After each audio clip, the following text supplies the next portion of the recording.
Hello everyone, welcome to my channel. और आज हम लोग स्टार्ट करने वाले हैं वेक्टर का नेक्स्ट लेक्चर। इसमें और भी कुछ बेहतरीन क्वेश्चंस को हम लोग बनाने का कोशिश करेंगे, जो कि आपके एग्जामिनेशन पॉइंट ऑफ व्यू से भी बहुत इंपॉर्टेंट है, और अगर कंपटीशन में भी यूज़ करते हैं तो वो काफ़ी बेहतरीन आइडिया है। ठीक है, तो चलिए चलते हैं आज के क्वेश्चन की ओर। ठीक है, आज का पहला क्वेश्चन है ये। मैं क्वेश्चन भी लिख रहा हूँ क्योंकि फिर आप लोगों को भी दिक्कत हो जाएगा नहीं लिखेंगे तो। ठीक है, find the magnitude of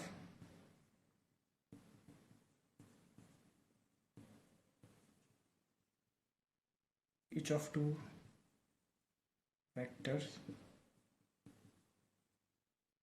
vector A and vector B, having the same magnitude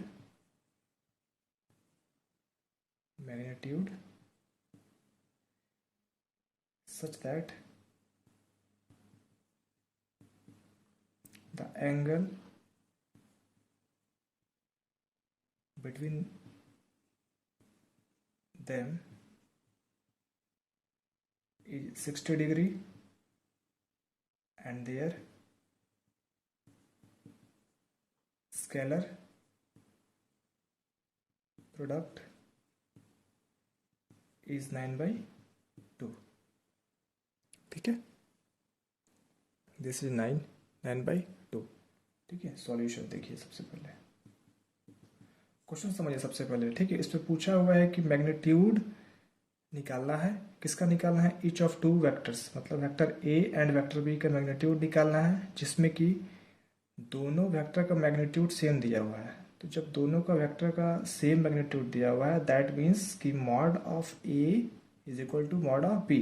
क्योंकि ये सब कुछ आप लोग जानते हैं कि मैग्नीट्यूड का मतलब क्या होता है? Mod of A mod of B, या कोई भी वेक्टर होता है तो उसका मैग्नीट्यूड यही हो जाएगा कि उसको मॉड में हम लोग रखते हैं। ठीक है, तो दोनों का मैग्नीट्यूड सेम दिया हुआ है, और उसके बाद बोला है क्या? Such that angle between them is 60 degree. Angle का मतलब है कि थीटा का वैल्यू जो हुआ 60 डिग्री हुआ। और स्केलर प्रोडक्ट यहाँ सही है। स्केलर प्रोडक्ट का मतलब हो गया यहाँ पर 9/2। तो स्केलर प्रोडक्ट का मतलब हो गया कि A vector dot B vector का वैल्यू दे दिया है 9/2।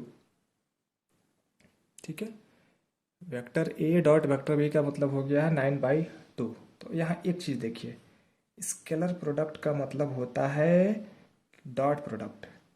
मतलब क्या हुआ है? स्केलर प्रोडक्ट का मतलब हो गया डॉट प्रोडक्ट। Dot product. ठीक है, तो एक चीज सोचिए कि डॉट प्रोडक्ट पूछा है, तो सबसे पहले आप डॉट प्रोडक्ट को लिखिए कि वो होता क्या है। दैट मीन्स कि A dot B is equal to A B cos theta. ठीक है, देखिए ए बी को हम लोग मॉड में भी लिखते हैं और मॉड में नहीं भी लिखेंगे तो चलेगा, ऐसा कुछ रिस्ट्रिक्शन नहीं है, लेकिन बेसिकली मॉड में लिखते हैं क्योंकि मैग्नीट्यूड हो जाता है। तो mod a into mod b cos theta.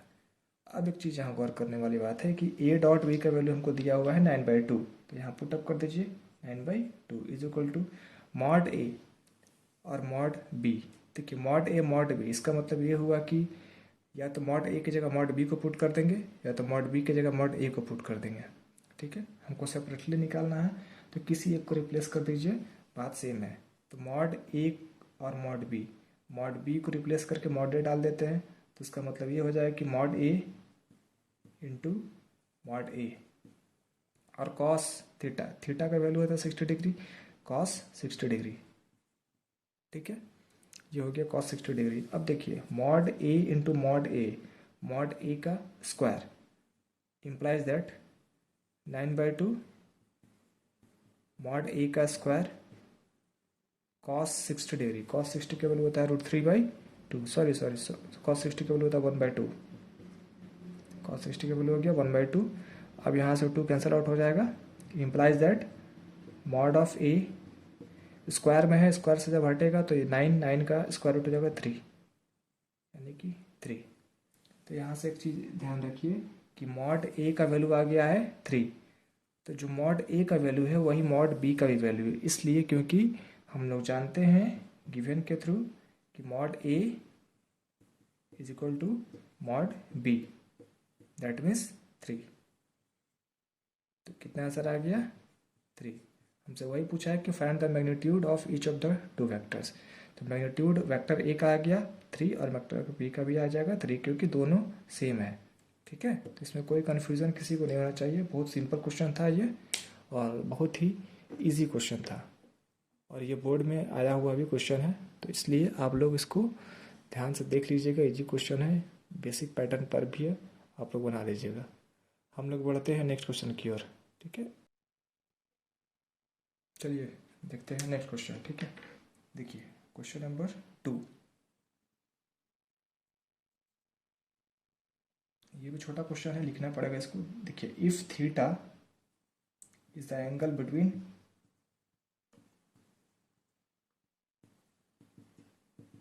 Two vectors, vector क्या दिया हुआ है? i minus 2j plus 3k and 3i minus 2j plus k, find sign theta. ठीक है, ध्यान से देखिए, ये बहुत इजी क्वेश्चन है, ये आप लोग खुद से बना सकते हैं, इसमें कोई दिक्कत वाली बात नहीं है। साइन थीटा पूछता है, तो सीधा सीधी बात है कि जब साइन थीटा पूछेगा तो साइन थीटा का मतलब हो गया कि यहाँ पर हम लोग क्रॉस प्रोडक्ट को यूज़ करेंगे, यानी कि हम लोग ए क्रॉस बी को यूज़ करेंगे। तो ध्यान से देखिए, क्रॉस प्रोडक्ट क्या होता है? We use cross product, cross product को हम लोग वेक्टर प्रोडक्ट भी कहते हैं। ठीक है, देखिए क्रॉस प्रोडक्ट होता क्या है? अगर ए क्रॉस बी हमको निकालना होता है मॉड में, तो इसका मतलब होता है, देखिए कॉस में हमारा क्या था, जो डॉट प्रोडक्ट था उसमें कॉस था, और अगर क्रॉस लिखते हैं तो ए क्रॉस बी में होता सेम है, लेकिन सिर्फ एंगल चेंज होता है, दैट मीन्स कि ए बी साइन थीटा। ठीक है, तो mod a cross mod b sine theta. ठीक है, ठीक है, तो ए क्रॉस बी अगर निकालते हैं तो ए बी साइन थीटा आता है। ए बी साइन थीटा होता है तो यहाँ क्रॉस नहीं भी देंगे तो भी चलेगा, डॉट भी अगर हम लोग दे दें तो कोई दिक्कत नहीं है। ठीक है, mod A mod b sine theta, एक यूनिट वेक्टर आता है तो उसका कंसेप्ट यहाँ यूज़ नहीं करना है, सिंपल सा लॉजिक है। अब इस पर सब कुछ हम लोग को सेट कर देना है। सबसे पहले निकालना है मॉड ए और बी का क्रॉस।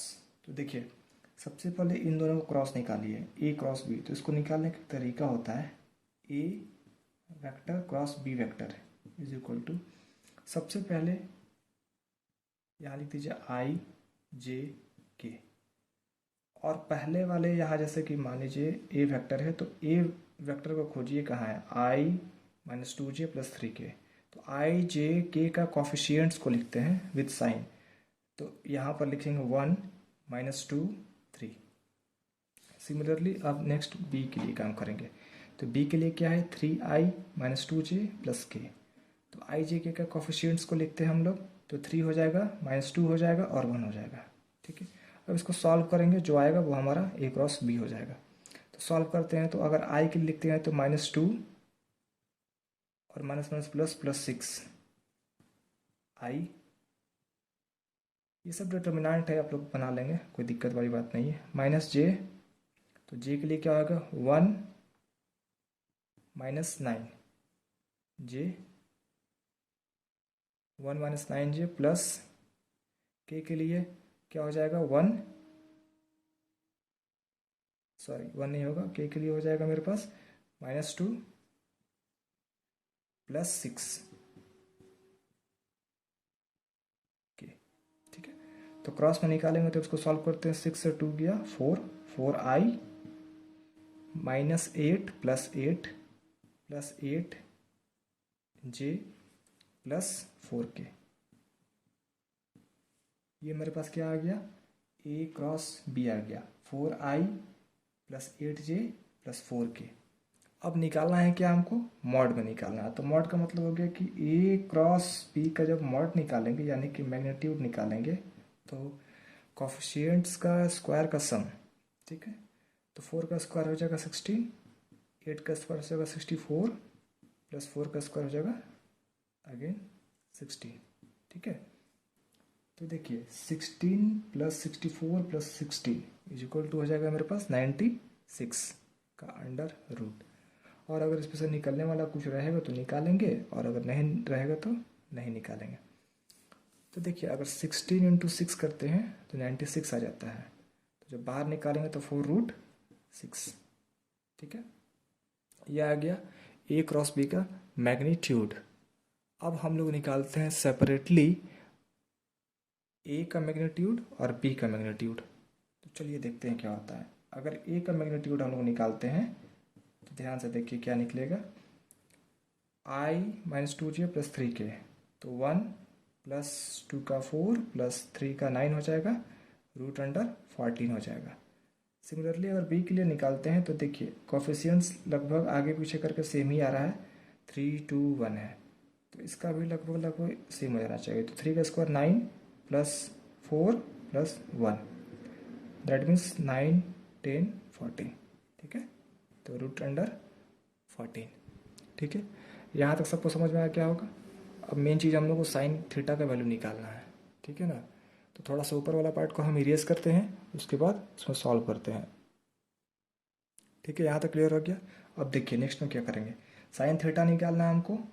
तो साइन थीटा निकालने के लिए क्या करेंगे, सिंपल चीज़ है, क्रॉस मल्टीप्लिकेशन करेंगे, दिस डिवाइडेड बाय दिस। तो यहाँ लिखिए हम लोग sine theta is equal two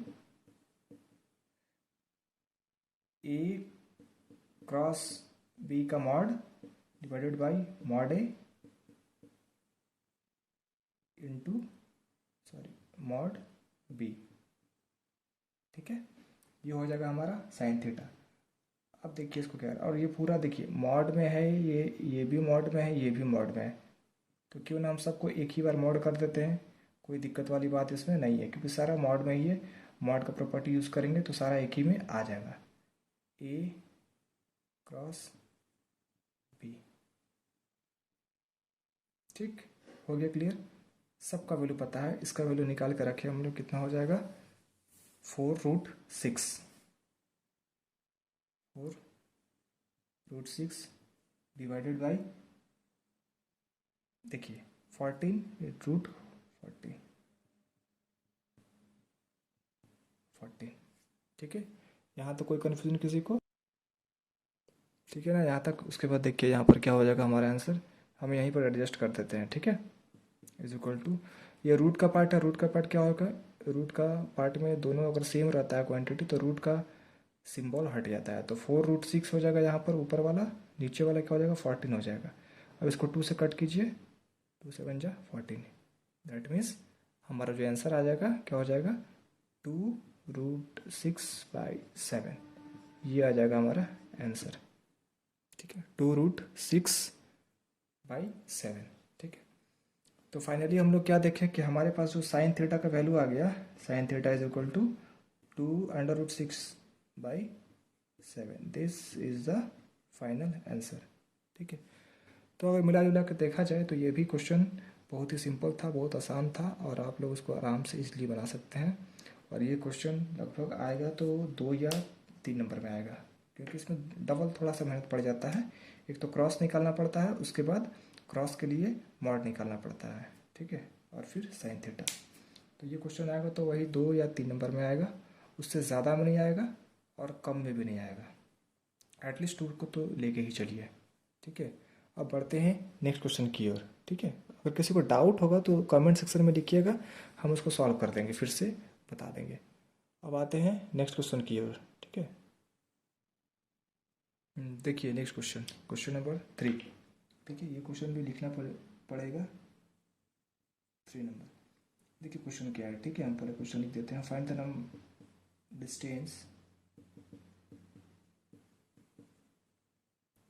of the point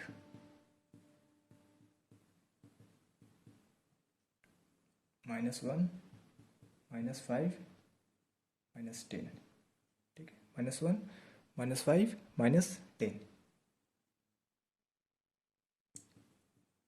from the point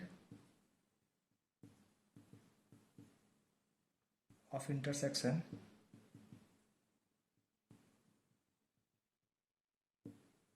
of the line line का इक्वेशन लिख रहे हैं, ठीक से ध्यान से देखिएगा इसको। R vector is equal to 2i minus j plus 2k plus lambda 3i plus 4j 2k, ठीक है। एंड द प्लेन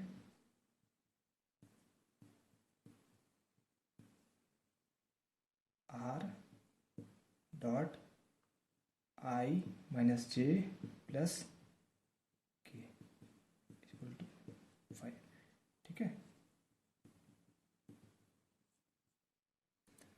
ये हमारा क्वेश्चन है और इसमें हमको निकालना है कि वो डिस्टेंस निकालना है जहाँ से ऑफ द पॉइंट इतना, from the point of intersection. Suppose कीजिए कि ये एक प्लेन है, ठीक है, ये एक प्लेन है और ये एक स्ट्रेट लाइन है। सपोज कर लीजिए ये एक प्लेन है, ये एक स्ट्रेट लाइन है। अब पूछा क्या है, from the point of intersection of the line, ये लाइन एंड द प्लेन, ये प्लेन, ये प्लेन और लाइन का इंटरसेक्शन पॉइंट मान लीजिए यही ले लेते हैं, ठीक है। या फिर हम एक और सिंपल फिगर बना देते हैं, जिससे ये प्लेन हो गया एक तो, और ये एक लाइन हो गया, ठीक है। ये लाइन इसको मिटा देते हैं, इसको इरेज कर देते हैं। ये हो गया लाइन, ये हो गया प्लेन, और एक पॉइंट मान लेते हैं, कहीं भी कहीं एक पॉइंट मान लिया, ठीक है। जो कोऑर्डिनेट ये दिया हुआ है -1 -5 -10, ये प्लेन और लाइन का इंटरसेक्शन है। देखिए 3D चैप्टर है, प्लेन चैप्टर है, इसको आपको समझ करके बूझ करके बनाना होगा। दैट मीन्स कि इसमें पूरा चीज़ एनालाइजेशन का है, ठीक है। आप दिमाग में थिंकिंग कीजिए, एनालाइज कीजिए, सोचिए, तब जाके बनेगा। रट्टा मारने से कोई फ़ायदा नहीं है, फार्मूला याद करने से कोई फ़ायदा नहीं है, वो पता ही नहीं चलेगा आपको कहाँ यूज़ करना है। इसलिए इसको समझिए पहले। ये हो गया प्लेन, ये हो गया लाइन। लाइन का इक्वेशन दिया हुआ है, प्लेन का इक्वेशन दिया हुआ है। लाइन और प्लेन का इंटरसेक्शन पॉइंट ये हो गया, मान लेते हैं P, और एक पॉइंट दिया हुआ है ये Q। तो पॉइंट P और पॉइंट Q के बीच का ये डिस्टेंस निकालना है, ठीक है। ये क्लैरिटी हो गया, पॉइंट P और पॉइंट Q के बीच का डिस्टेंस निकालना है। एक सोचिए, सबसे पहला चीज़ है कि ये लाइन का जो इक्वेशन होगा ये हुआ, तो इस इक्वेशन को कार्टेशियन फॉर्म में कैसे लिखते हैं, आप लोग पढ़ के आए हैं, जान कर के आए हैं कैसे लिखते हैं। तो हम कार्टेशियन फॉर्म का एक स्टैंडर्ड फॉर्म लिख रहे हैं, आप उसको देखिए कि कैसे लिखते हैं। x - x1 by a, y - y1 by b, z - z1 by c. ये कार्टेशियन फॉर्म में लिखने का स्टैंडर्ड फॉर्म होता है।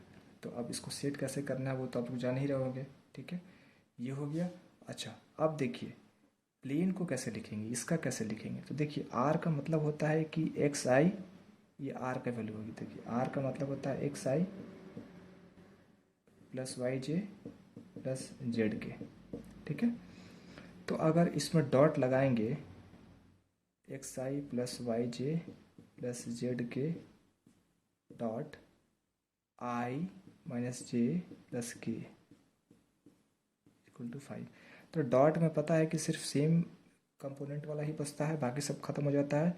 दैट मीन्स कि x हो गया माइनस वाई हो गया प्लस ये z की है तो z हो गया, और ये 5 को इधर ले आएंगे तो ये हो जाएगा -5 इक्वल टू 0, ठीक है। तो अभी फ्रेश इक्वेशन हम यहाँ लिखेंगे। ये एक कंसेप्ट बताएं कि अगर लाइन के लिए लिखना है तो लाइन का स्टैंडर्ड फॉर्म इसमें चला जाएगा, और अगर हमारे पास प्लेन का लिखना है तो प्लेन के लिए r का वैल्यू ये होता है, और इस r की वैल्यू को डॉट में लेंगे तो ये हमारा प्लेन का एक इक्वेशन बन करके तैयार हो जाएगा। अब इससे और इससे, यही दोनों से हमको सॉल्व करना है क्वेश्चन, ठीक है। तो थोड़ा सा हम इसको इरेज कर देते हैं, उसके बाद आगे का चीज़ हम कंटिन्यू करते हैं, ठीक है। अब देखिए, अब कार्टेशियन इक्वेशन लिखते हैं लाइन का और इस प्लेन का। कार्टेशियन इक्वेशन, ठीक है, इसका सबसे पहले लाइन का। लाइन का जब लिख रहे हैं तो लाइन के लिए आपको जस्ट बताए थे x - x1, तो दैट मीन्स यहाँ 2 - 1 2 है। तो उसके लिए x-2/3, ठीक है, y माइनस में है तो ये प्लस में हो जाएगा, y+1/4, एंड ये ठीक है z-2/2, ठीक है। ये लाइन का हो गया। और प्लेन का आप देखिए, प्लेन के लिए क्या करेंगे, प्लेन की वही चीज़ है, ये हम डायरेक्ट लिख सकते हैं, बताने की जरूरत नहीं है। x - y + z-5 = 0, ठीक है। यहाँ तक सबको क्लियर हो गया। अभी बता के भी कर सकता है, अब ये डायरेक्ट हम लिख सकते हैं। अब मान लीजिए कि कोई एक पॉइंट लेते हैं जिसका इन दोनों का मेन पॉइंट होगा। मेन का मतलब है कि इंटरसेक्शन पॉइंट होगा, ठीक है। जैसे ये ग्राफ हो गया प्लेन का, और ये मान लीजिए लाइन हो गया। तो ये इंटरसेक्शन पॉइंट ऐसा पॉइंट है जो इस लाइन के लिए भी होल्ड करेगा और इस प्लेन के लिए भी होल्ड करेगा। यानी कि लाइन के केस इक्वेशन में भी अगर पुट करते हैं तो सेटिस्फाई कर जाएगा, और प्लेन में भी पुट करेंगे तो सेटिस्फाई कर जाएगा, ठीक है। तो यहाँ से मानते हैं लेट एक पॉइंट मान लेते हैं जिसका नाम दे देते हैं एस, कोऑर्डिनेट उसका दे देते हैं alpha, beta, gamma, be the point of intersection,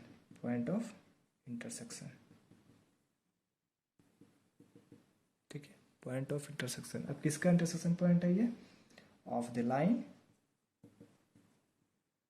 and plane, ठीक है। लाइन का और प्लेन का ये दोनों का इंटरसेक्शन पॉइंट है ये एस, और उसका कोऑर्डिनेट क्या है, क्योंकि ये एक पॉइंट है 3D में है तो उसका कोऑर्डिनेट जाहिर सी बात है कुछ ना कुछ तो कोऑर्डिनेट होगा। तो कोऑर्डिनेट को हम लोग अल्फा, बीटा, गामा लिए हैं। अब ये अल्फा, बीटा, गामा लाइन और प्लेन दोनों इक्वेशन के लिए सेटिस्फाई करेगा, ठीक है। तो एक चीज़ देखिए, सबसे पहले लाइन में बात करते हैं। तो x-2/3, तो जब ये पॉइंट इस लाइन को सेटिस्फाई करेगा तो जहाँ जहाँ एक्स वाई जेड है वहाँ वहाँ अल्फ़ा एक्स के लिए आएगा, बीटा वाई के लिए आएगा और गामा जेड के लिए आएगा। सिमिलरली प्लेन के लिए अल्फ़ा एक्स के लिए आएगा, बीटा वाई के लिए आएगा, गामा जेड के लिए आएगा, ठीक है। तो पहले लाइन पर काम करते हैं।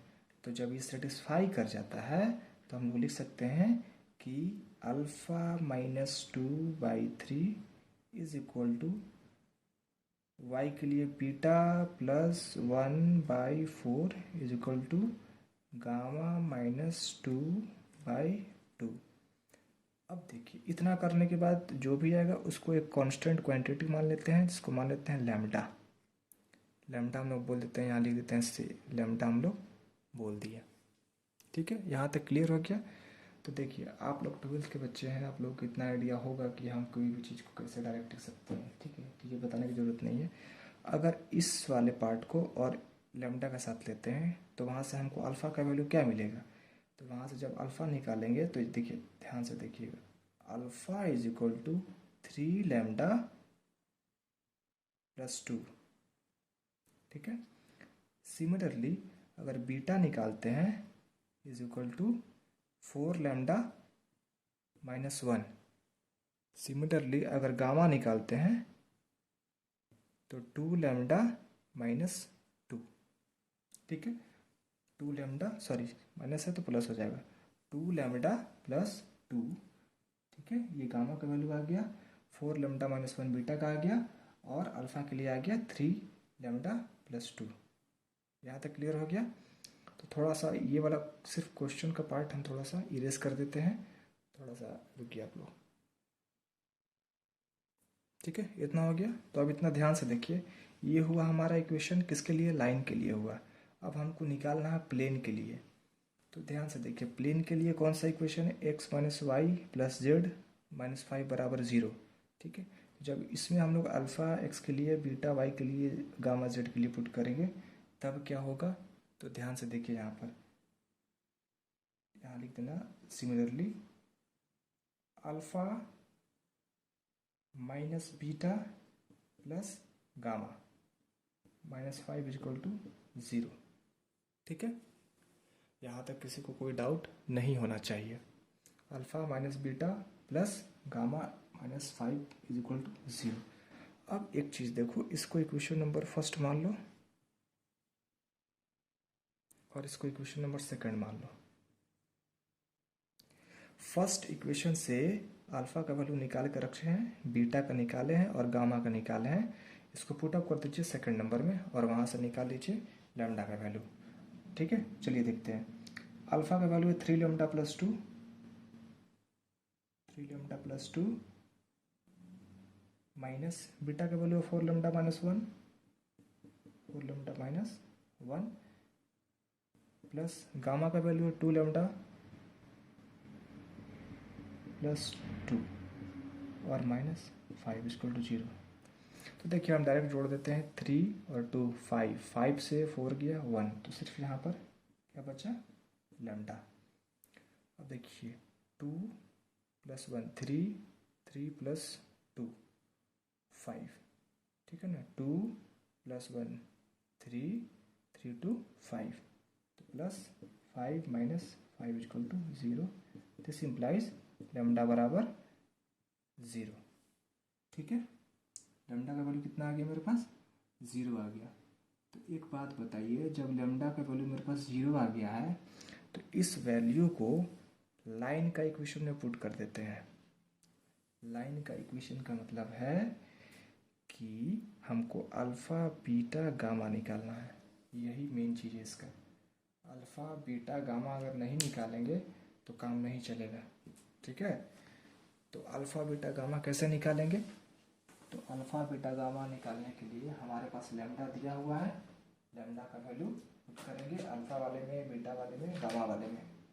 तो हम सोच रहे हैं कि इसको डायरेक्ट पुट कर देंगे तो काम हो जाएगा। ठीक है, आप लोग इतना बुरे वक्त नहीं होंगे कि समझ नहीं पाएंगे, इसलिए हम इसको डायरेक्ट पुट अप कर देते हैं और बाकी तो आप लोग सॉल्व इसको कर ही लीजिएगा।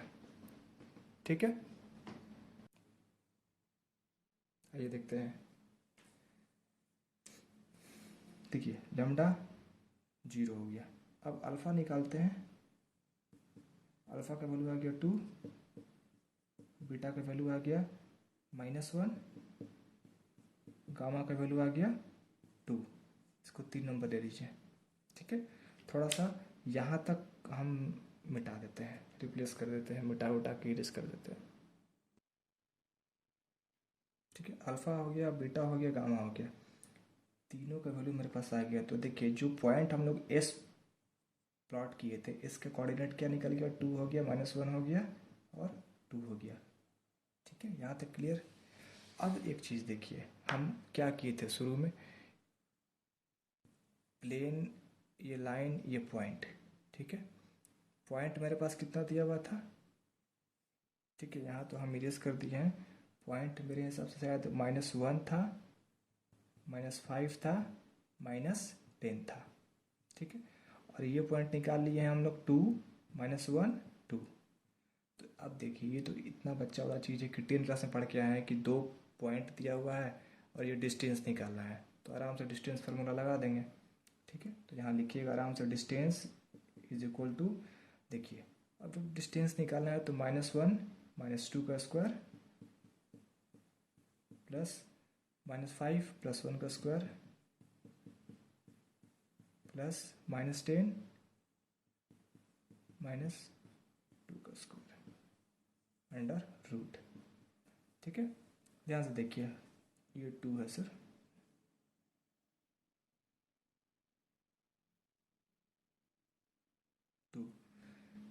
-2 -1 3, 3 का स्क्वायर 9 प्लस 5 में से 1 जाएगा 4, 4 का 16 हो जाएगा, प्लस 10 + 2 12, 12 का स्क्वायर 144 जोड़ देंगे, 144 + 16 + 9 = 169। जोड़ के देख लीजिएगा आराम से, 144 हो गया, 153 और 16, अब ये हो गया 13। 13 का स्क्वायर रूट स्क्वायर 169 होता है, तो 13 यूनिट्स। तो ये क्या आ गया इसका, ये आ गया हमारा सॉल्यूशन। जो डिस्टेंस निकालना था वो डिस्टेंस हमारा आ गया 169 √ 3 आंसर। ठीक है, तो ये भी बहुत सिंपल क्वेश्चन था और बहुत ही आसान क्वेश्चन था। हाँ, लेकिन इसमें लॉजिक था, कंसेप्ट था, फार्मूलाज था, आइडियाज़ था, सब कुछ था इसमें, ठीक है। और ये क्वेश्चन जब भी आएगा मैक्सिमम नंबर में आएगा। मैक्सिमम नंबर का मतलब वो 4 मार्क्स में आएगा। अगर 5 का होगा तो 5 मार्क्स में आएगा।